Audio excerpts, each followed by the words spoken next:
Assalamualaikum, salam jumpa pemirsa, senang sekali hari ini saya Kori Hafizah kembali membersamai Anda di Bincang iNews. Pemirsa, hari ini senang sekali saya kedatangan salah satu narasumber kita, satu-satunya narasumber kita kali ini, yaitu Wakil Bupati Kabupaten Sumbawa Barat, Bapak Put Syaifuddin. Kita akan membahas tentang penanganan stunting, tapi saya sapa dulu sebelum kita membahas bagaimana ataupun saya memberikan statement awal mengenai stunting di Nusa Tenggara Barat. Assalamualaikum. Waalaikumsalam. Kabar baik Pak Wabub? Alhamdulillah baik, alhamdulillah. Luar biasa. Terima kasih sudah hadir di studio Bincang iNews. Menjadi kebahagiaan untuk saya dan juga untuk kru yang ada di sini. Pak, ini kita bahas tentang stunting ya.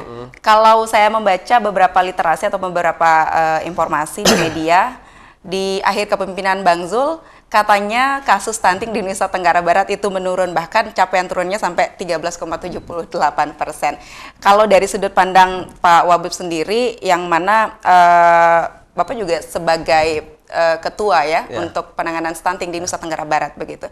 Bagaimana melihat kasus stunting di NTB sebenarnya?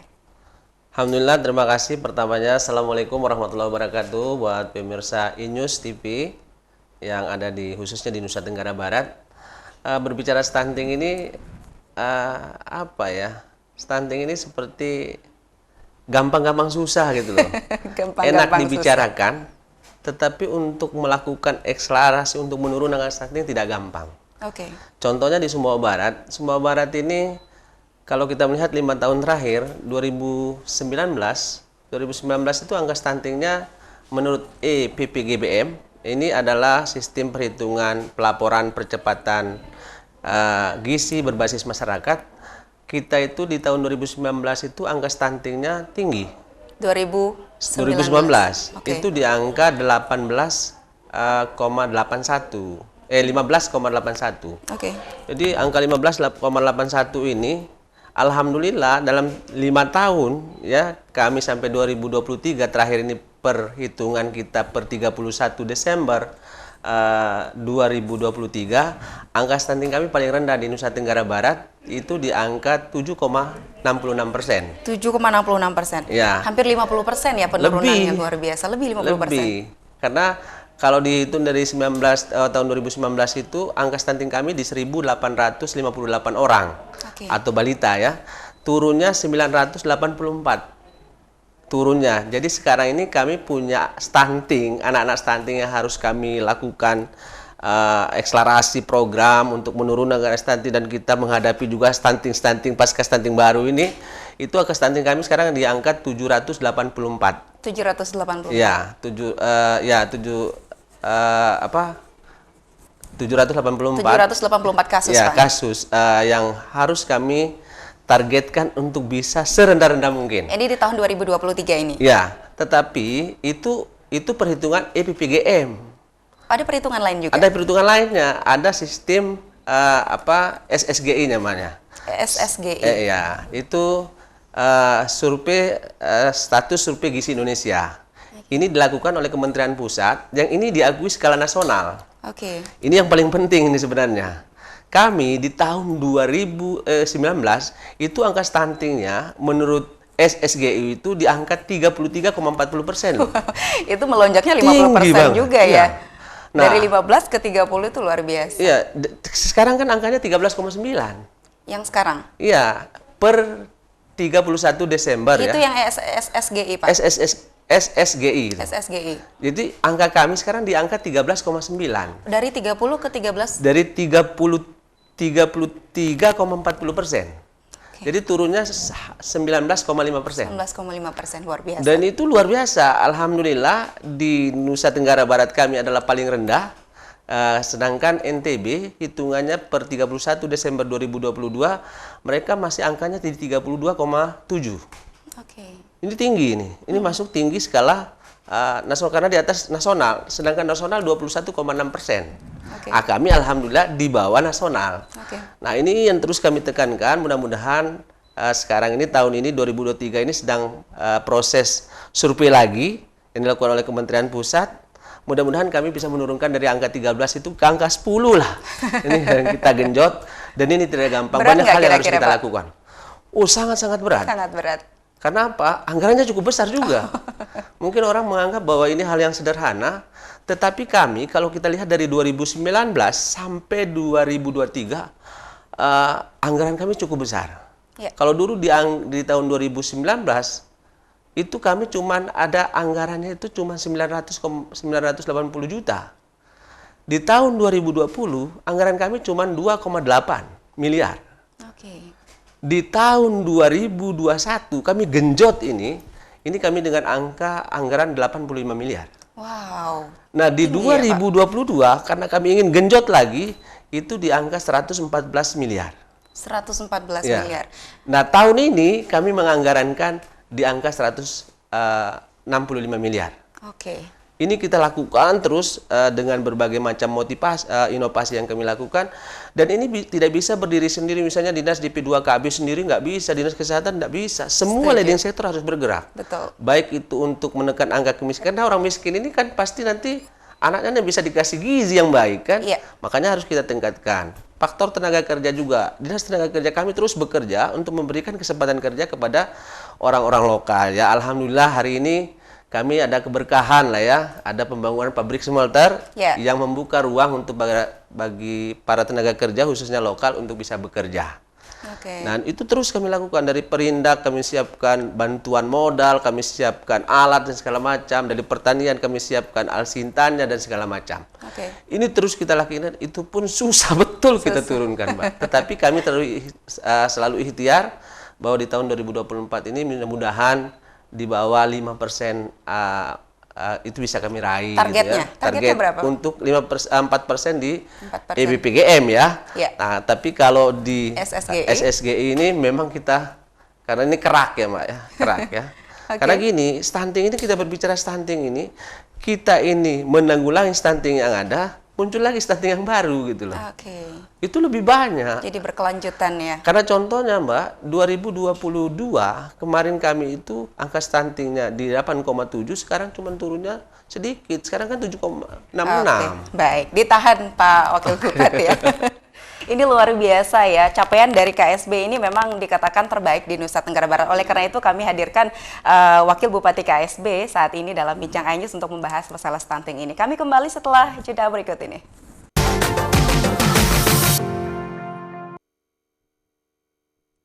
Selamat datang di iNews Today.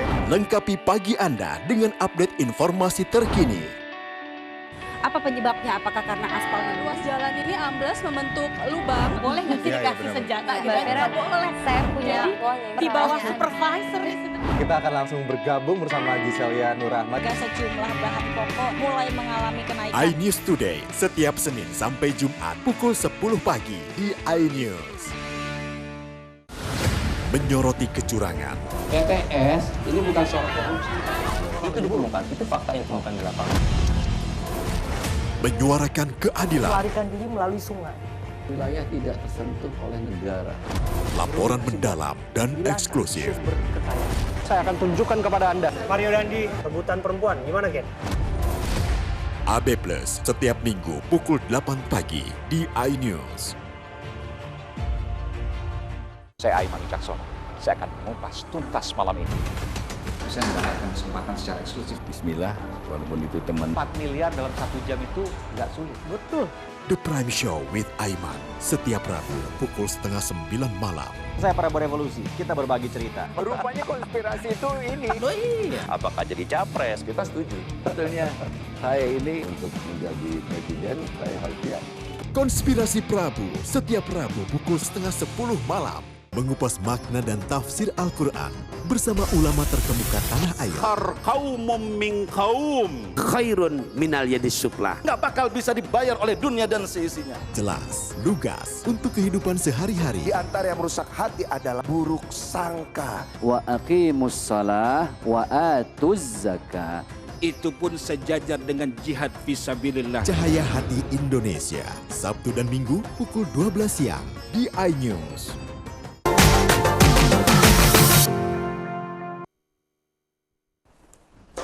Pemirsa, pembahasan tentang stunting ini memang selalu menarik kalau kita perbincangkan. Seperti yang Pak Syaifuddin katakan tadi ya, ini gampang-gampang sulit ya.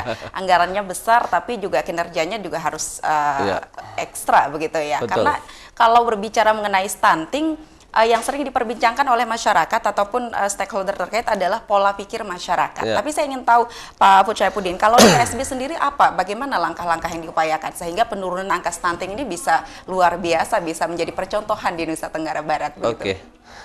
Pertama, Mbak, memang PR kita adalah membuat pola pikir masyarakat untuk berubah. Tapi itu bukan satu-satunya masalah. Masalah yang lebih besar adalah kepedulian pemerintah untuk menyiapkan sarana prasarananya. Oke. Karena kan kalau merubah pola pikir, masyarakat ini kan ada yang mampu, ada yang tidak mampu. Sementara angka kemiskinan di Nusa Tenggara Barat ini tinggi. Oke. Di kami aja di angka 13 loh. Mungkin ketidakmampuan itu yang membuat pola pikir mereka seperti itu? Iya, bisa jadi. Bisa Sekarang bagaimana mereka membuat pola pikir untuk cara hidup, cara makan, ya kalau perutnya kosong, Mbak. Makanya di Sumbawa Barat, untuk menunjang ini yang pertama kami membuat posyandu dulu. Posyandu. Jadi kami bentuk posyandu terpadu atau posyandu gotong royong. Ada di 228 posyandu, dan itu didampingi oleh agen PDPGR kami, itu sekitar 700 orang. Dan ini kami gaji, Mbak. Gajinya 1 juta satu orang per bulan. Ini mendampingi posyandu untuk turun dengan pada kader posyandu untuk memberikan. Sekarang bagaimana kita mau merubah pola pikir masyarakat kalau kita tidak pernah saling menasihati atau saling mengingatkan? Di dalam Al-Quran kita bilang watawasau bil haqqi watawasau bis sabri, saling mengingatkan dalam kebaikan dan kesabaran. Nah, ini yang terus kami lakukan. Nah, posyandu yang ada, posyandu terpadu ini yang ada di 228 desa ini, kami gaji, kami support bersama dengan Babinsa dan Babin Kamtipmas juga, Mbak. Oke, berkolaborasi. Ya, berkolaborasi. Ya? Jadi ini juga bagian dari inovasi yang kami lakukan. Kolaborasinya nyata bahwa semua stakeholder yang berkepentingan turun urun rembuk di sana. Dan yang paling penting kami juga menyiapkan aparatur sipil negara kami, Mbak. Terakhir ini saya melalui peraturan keputusan Bupati, kami ini meminta kepada ASN, pejabat-pejabat ASN untuk mengawasi jalannya posyandu. Jadi posyandu itu benar nggak? Di situ dikasih nggak TMT-nya? TMT-nya tepat sasaran apa enggak? Ini didampingi langsung oleh namanya kami pengawas ASN di posyandu masing-masing. Oke, jadi itu ada satgas khusus yang dibentuk dari PSB ya? Dan itu kita lakukan, Mbak, karena kita ingin turun. Percuma kita punya angka anggaran besar kalau kita tidak mengeksekusinya secara bersama-sama. Ya, alhamdulillah saya mengucapkan terima kasih ya kepada teman-teman aparatur sipil negara yang telah rela untuk turun ke bawah dan mereka mencatat apa masalahnya gitu. Masalahnya kan bukan itu saja ya, termasuk pola pikir tadi, kerjasama timnya bagus apa enggak, agen ini jalan apa enggak, posyandu itu malas apa tidak gitu kan. Termasuk tim pendamping keluarga TPK yang dibentuk oleh Kementerian Pusat, mereka mendampingi teman-teman atau masyarakat kita yang menderita stunting tersebut. Ini jalan apa tidak? Jadi kerjasamanya luar biasa ya dari aparatur ASN. Itu dari ASN dari desanya. Kami juga ada program lain, Mbak. Namanya Pesan Penting. Pesan Penting. Pesan Penting itu perusahaan sahabat anak untuk penanggulangan stunting. Luar biasa. Jadi stakeholder berupa lembaga BUMD, BUMN, dan termasuk di kami kan ada Aman Mineral Nusa Tenggara. Kami ajak untuk urun rembuk, untuk kita bagaimana mereka itu bersahabat, untuk bagaimana mereka peduli terhadap bagaimana kita mencegah anak kita itu untuk tidak stunting. Untuk stunting ini keluar mereka semuanya. Dan itu dilakukan, nah makanya muncullah program Dahsyat. Dahsyat itu adalah dari program kami Dapur Sehat Cegah Stunting. Jadi di situ para tim kami, tim Dahsyat ini yang dibuat itu dia ada di 16 desa di khusus Lingkar Tambang. Itu mereka ini setiap hari memproduksikan makanan bergizi dengan varian-varian tertentu yang bagus. Itu ada di 16 desa ya? Ya, khusus di Lingkar Tambang ini dilakukan. Oke. Karena kami ini aneh, Mbak. Di tempat daerah pertambangan itu tinggi stuntingnya gitu loh. Oke. Nah, ini bisa jadi karena pola hidup masyarakatnya, dia bekerja tapi tidak mengurus anaknya, ada juga orang yang pendatang, Mbak. Oke, jadi artinya sasarannya bukan hanya karena di daerah tambang, tapi memang angka stuntingnya di sana banyak. Di 16 desa tersebut. Jadi karena mereka ini, maaf ya, banyak keturunan dari luar daerah kami gitu loh. Nah, maka kami juga ada program lain. Jadi namanya catatan perubahan pengumpulan data keterangan. Ini seperti apa itu, Pak? Sepul bucket. Jadi gini, Mbak. Kami ini kan tahu diri bahwa kami di daerah yang sedang diserbu oleh orang luar untuk cari pekerjaan. Karena memang besar kan, kami punya smelter dan banyak yang sudah datang, ribuan orang yang sudah datang. Dan mereka ini adalah pekerja musiman, biasanya cuma 1 tahun kontraknya, datang sama istrinya, datang bawa anaknya. Jadi kami ini mendata mereka, Mbak. Mereka juga masuk data? Yuk, harus kita data karena mereka ini kan bagian dari manusia juga, rakyat kita juga. Datang mereka, ada yang datang langsung pindah KTP-nya, ada yang tidak bisa KTP-nya. Walaupun yang tidak pindah KTP berarti masuk ke data Nusa Tenggara Barat begitu ya, Pak ya? Ya jelas, karena ini warga masyarakat Nusa Tenggara Barat, terutama dari Lombok, dari Bima, dari Sumbawa. Kalau misalnya dari luar Nusa Tenggara Barat bagaimana? Kita juga menerima. Kalau dia sudah bekerja, kita data. Karena mereka kan kalau ada anaknya masih balita, pasti datang ke posyandu. Iya, betul. Nah, nanti kita data. Data ini tidak otomatis akan selamanya, karena mereka juga bisa pindah lagi. Nah, data mereka dengan buku posyandunya, kan ada bukunya nanti mereka ini. Nah, mereka bisa bawa pulang lagi. Misalnya contoh, maaf, datang dari Lombok Barat atau Lombok Timur, datang kerja.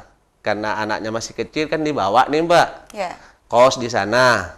Kos mereka kan ada yang stunting, ada yang tidak gitu loh. Nah, itu ketahuannya ketika datang ke posyandu. Mereka kan tidak mungkin tidak kita layani. Semua masyarakat yang datang dari manapun harus kita layani. Nah, ini terus kami lakukan dan adalah data-data yang ini di posyandu ini ada stunting yang baru datang. Jadi imigrasi yang stunting ini dari daerah luar dari gitu. Daerah lain. Nah, setelah itu mereka kadang-kadang 6 bulan sudah selesai pekerjaan, 1 tahun mereka pulang. Padahal kondisi anaknya masih 1 tahun 2 tahun. Sementara yang stunting yang kita hitung kan balita 5 tahun ini. Nah, nanti kita berikan catatan ke daerah asalnya bahwa kita sudah nanganin ini, kita sudah kasih ini. Nanti bisalah mereka dibantu di daerah asalnya kembali. Ini kami lakukan. Jadi banyak inovasi yang dilakukan dan juga banyak kolaborasi ya yang bersama dan semuanya ikut terlibat, Mbak. Kasus stunting. Makanya kami ini ada sentralnya, Mbak. Produk inovasi kami namanya Kebas Stunting. Kebas Stunting. Nanti kita bahas tentang Kebas Stuntingnya ya, Pak Syafruddin ya.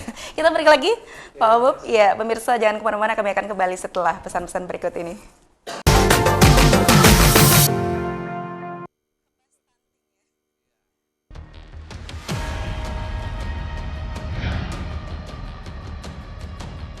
Beragam kejadian yang sulit terlihat.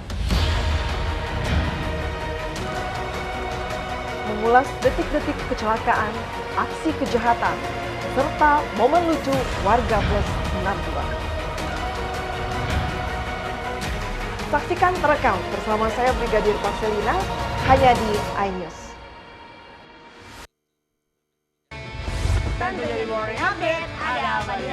Hadir menemani pagi Anda dengan sajian informasi unik dan menarik. Walabi hutan yang merupakan hewan asli Papua Nugini. Dari Jepang disebut sebagai kare raisu. Menghadirkan bintang tamu yang menginspirasi. Campuran apa ini? Ini lemon. Oh, lemon. Iya. Kita peras. Itu harus dipotongin dengan dekat bagian mata. Kalau Morning Update, Senin sampai Jumat pukul 7 pagi di iNews. Enak. Bikin mata kita melek. Dan rasanya mantap. Temani weekendmu bersama program kuliner spesial. Kalaparan, eksplor gokil wisata kuliner. Hidden Gem. Tempat makan yang jarang terekspos. Food Diary, mengupas sejarah kuliner dan viral. Ini enak banget.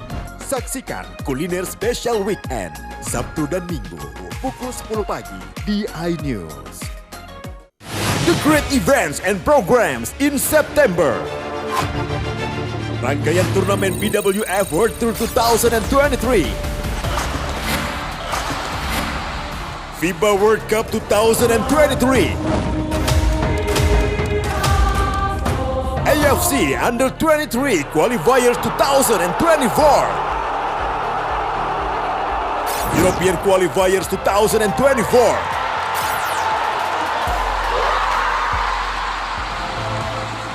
Asian Games Hangzhou 2023. Anugerah Komedi Indonesia 2023. New programs terekam. Dapur Masih. The great events and programs in September. Exclusive on iNews. Kompilasi berita olahraga paling top dan sensasional, baik dalam dan luar negeri. Kamu menyaksikan Top Sport bersama saya, Tanjung Karamai.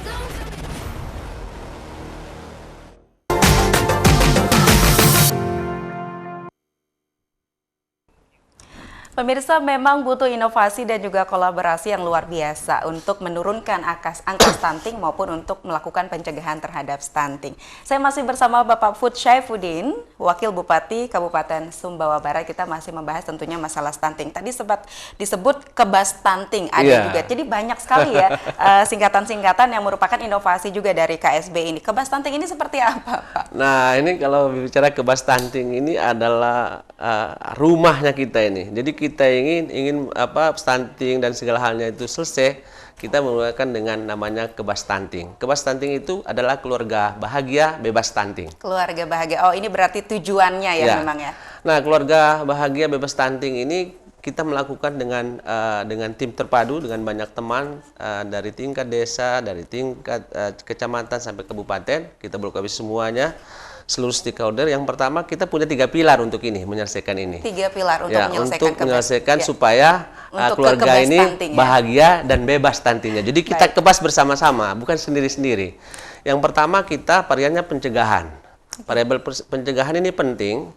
Jadi kami itu dengan Dinas Dukcapil, kami paksakan untuk bagaimana dia menyiapkan data, dia menyiapkan KTP, menyiapkan kartu keluarga bagi yang mau menikah tetapi sesuai umur. Sekarang kan harus 21 kan? Ya. Jadi kita menghindari pernikahan dini. Yang menjadi penyebab stunting juga salah satunya, Iya, Pak. karena pasti nanti ilmu tentang bagaimana menyusui, ilmu tentang bagaimana mengasuh anak, tentang makanan bergizi. Ya namanya anak milenial sekarang kan yang penting manis, senang, makan gitu. Padahal itu kan belum tentu sehat gitu kan? Kadang maunya makan cinta, Pak. Karena banyak nafsunya di dalam itu. Nah, itu kita lakukan pencegahan yang seperti itu. Jadi tim pencegahan kami ini melakukan pencegahan itu, ya kita juga menyiapkan ya namanya pil tambah darah gitu loh. Bagi anak-anak kita yang SMP, SMA ya kan, yang sudah remaja, untuk mereka tambah darah. Karena banyak yang menikah itu ternyata kekurangan darah gitu. Itulah yang menyebabkan terjadinya stunting gitu. Jadi pencegahan ini terus kita lakukan, termasuk penanganan. Bagaimana kita memberikan ilmu kepada ibu hamil. Kami ada programnya itu, namanya Ipin Canting. Ipin Canting, ya, banyak ibu ya pintar. istilahnya ya. Ibu pintar cegah stunting. Ibu pintar cegah Jadi kita stunting. kasih ilmunya, bagaimana dia bagaimana mengasuh anak yang baik, bagaimana menyiapkan makanan bergizi yang baik. Dan itu tidak gampang, Pak. Merubah karakter orang yang dari tidak tahu menjadi tahu tidak gampang. Kadang bukan hanya tidak tahu menjadi tahu, Pak. Yang menjadi permasalahan masyarakat yang tidak mau tahu itu. Tidak mau tahu dan mindset mereka juga. Itu. Kan karena nenek moyang kita juga mempunyai tradisi yang berbeda dengan apa yang diajarkan sekarang ini, Pak. Makanya kami mengajak seluruh stakeholder, baik itu BUMN, BUMDes, termasuk perusahaan asing yang ada di kami, apalagi aparatur sipil negara, kepada pimpinannya untuk memberikan warning kepada seluruh stafnya, agar hidupnya sederhana, hidupnya dijaga, anaknya ya kayak ya yang ada di tambang lah, kan aneh kan, tambang ada stuntingnya kan kasihan kan gitu, padahal dia punya uang gitu loh. Ternyata bukan karena uang, tapi pola pergaulan, pola pengasuhan yang salah gitu. Nah, ini terus kita lakukan, itu pencegahan namanya. Nah, yang kedua, perial kedua kita penanganan. Penanganan ini kita lakukan ya apa yang dilakukan oleh dengan program dahsyat tadi ya. Program-program yang sudah disebutkan tadi. PMT tadi, program pengembangan tambahan, dan kami juga ada program siswa peduli stunting. Jadi melibatkan dunia pendidikan. Ya, dunia pendidikan SD sama SMP di tingkat kami ini. Dia bawa telur. Bawa telur ini direbus, dan itu dia mencari, sekolah itu mencari posyandu yang terdekat. Jadi dia di situ mendata orang yang stunting dan yang akan jadi stunting kepada anak-anak balitanya ini diberikan langsung oleh siswanya. Didampingi oleh para agen, oleh para kader-kader posyandu. Jadi kita ajar mereka bahwa mereka juga sayang terhadap adik-adiknya. Karena tidak menutup kemungkinan di situ ada adiknya yang stunting. Jadi anak-anak ini kita memperkenalkan, anak-anak SD dan SMP ini tentang bahwa bahayanya stunting. Ya, ini untuk mencerdaskan mereka juga dan segala macam, dan bagaimana mereka saling menyayangi antara adik dan kakak dan keluarga dan sahabatnya. Nah, ini penanganan stunting. Penanganan stunting juga kita menyiapkan segala halnya, termasuk kita menyiapkan rumahnya. Ini penanganan ketika kita tahu, oh dia stunting. Makanya kita akan memfokuskan kepada, misalnya kita membuat bedah rumah. Bedah rumah ini kita akan lihat dulu prioritasnya, ada anak stunting apa tidak di situ. Kalau ada anak stunting, kita eksekusi langsung. Ini kita lakukan. Nah, termasuk juga di dalam memberikan pendidikan, di dalam pendidikan. Dia kita kasih baju dan segala macam. Ada orang stunting apa enggak di situ? Terus nelayan, petani. Ini untuk menunjang mereka, karena kalau kita lihat mereka tidak punya ekonomi yang bagus, baik itu orangnya bekerja di pertanian atau perikanan, mereka akan susah mengeluarkan dirinya dari yang namanya stunting. Untuk itu kita bekali. Dari Perindak juga dikasih modal, dikasih alat juga dilihat. Itu salah satu penanganan stunting kami. Termasuk di dinas sosial ada PKH dan segala macam ini. Nah, sekarang ini ada kemiskinan ekstrim. Kita fokusnya kepada orang yang stunting juga kita harus kasih. Dan alhamdulillah di KSB hari ini 6 bulan ke depan kita kasih 600.000 per bulan. Luar ini biasa. untuk kita tunjang itu. Pilar ketiganya, karena waktu kita terbatas. Nah, pilar ketiga ini adalah bertahan atau menurunkan. Jadi kita tempat mengevaluasi, Mbak. Kalau dia sudah kita lakukan segala, kenapa sih kita evaluasi ini? Kenapa masih tinggi misalnya? Oh, kalau ini sudah turun, apa yang harus kita lakukan lagi untuk menjaga untuk tidak stunting lagi? Dan termasuk satu hal hari ini, Mbak, untuk menggenjot angka penurunan stunting ini, kami ada program lomba inovasi stunting tingkat desa. Tingkat desa ya. Jadi ini sedang jalan ini. Jadi mereka kepala desa di seluruh kabupaten kota tentunya ya, Sumbawa untuk Barat. Mempertahankan angka yang tadi. Jadi kepala desa juga berkinerja luar biasa bersama ibu PKK-nya dan para kadernya untuk bagaimana dia membuat inovasi dan itu diaktualisasi di lapangannya. Sayang sekali waktu kita terbatas. Jadi kalau membahas masalah stunting ini butuh waktu berjam-jam juga begitu ya Pak Syaifuddin ya. Sebagai closing statement singkat saja Pak Syaifuddin, apa yang disampaikan kepada masyarakat Nusa Tenggara Barat terutama ya, untuk bagaimana bisa bekerja sama, kita berkolaborasi untuk mencegah dan juga menurunkan angka stunting ini bersama-sama. Silakan Pak. Buat masyarakat Sumbawa Barat khususnya dan Nusa Tenggara Barat pada umumnya, stunting bukanlah aib. Jadi kalau memang ada anak kita yang stunting, jangan ditutup-tutupi. Lapor ke posyandu, lapor ke dinas kesehatan, langsung ke puskesmas atau ke rumah sakit yang terdekat. Ayo kita mencari solusi bersama-sama. Yakinlah pemerintah tidak akan membiarkan anak atau warganya untuk menjadi stunting. Karena itu adalah hal yang berbahaya bagi masa depan bangsa ke depan. Karena anak yang sehat yang akan menentukan kesuksesan bangsanya ke depan. Terima kasih. Assalamualaikum warahmatullahi wabarakatuh. Waalaikumsalam. Terima kasih Pak Syaifuddin, luar biasa, kinerja yang luar biasa. Semoga ini juga menjadi inspirasi ya untuk kepala-kepala daerah lainnya untuk bisa melakukan banyak inovasi untuk salah satunya pencegahan stunting. Terima kasih sekali lagi Pak Wakil Bupati KSB. Berjumpa di lain kesempatan.